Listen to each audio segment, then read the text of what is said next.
masing-masing yang tentunya unik, walaupun terlahir dari satu rahim, tapi jelas berbeda ya, banyak perbedaannya. Karena perbedaan di sifat, ada juga yang di kemampuan gitu ya, mungkin kakaknya lebih jago, adiknya lebih jago di atletik gitu. Jadi berbeda-beda ya. Di sini saya akan membahas ya mengenai konsep fitrah ini bagaimana. Sebelumnya Ibu sudah pernah mendengar belum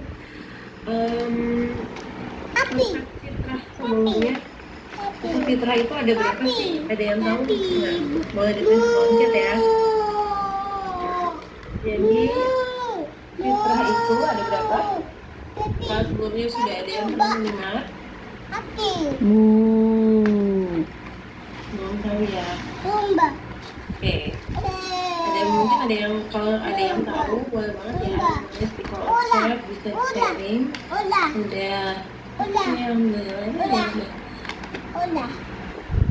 Iya, ular. Ya, jadi Islam sendiri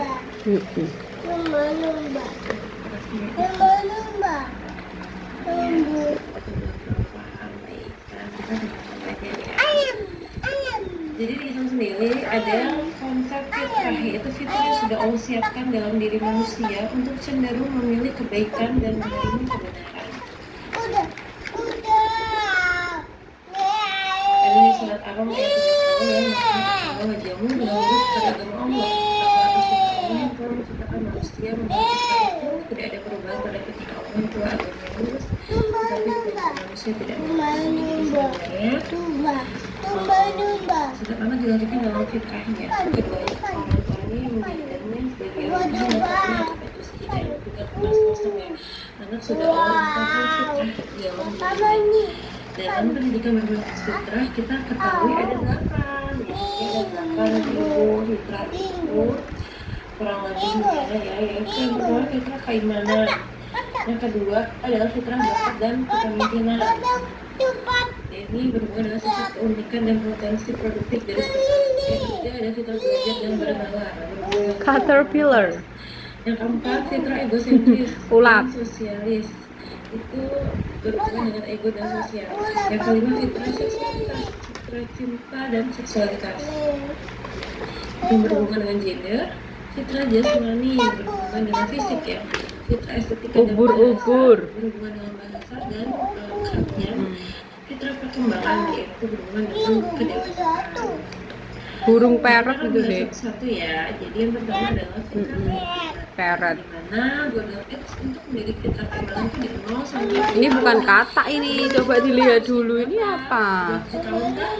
Bukan dong. Mungkin ada yang Ini kok sudah kupu-kupu toh ini. remaja. Sudah di atas 7 tahun ada. Yang 10.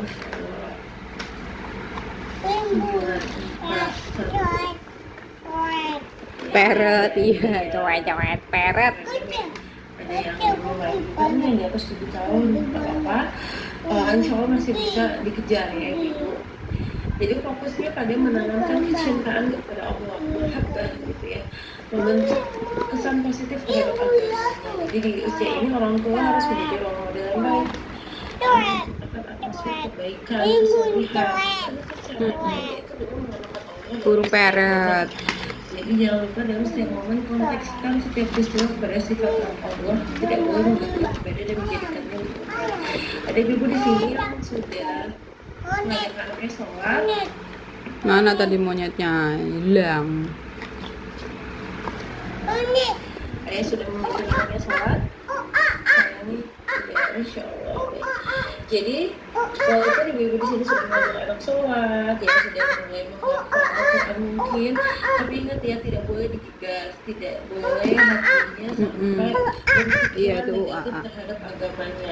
Karena sebenarnya di usia sebelum 7 tahun tugas kita hanyalah sampai di antusias dan gairah menanamkan kecintaan kepada Allah, kepada Rasulullah dan kepada Islam. Jadi tidak boleh sampai dicederai gitu ya kecintaannya.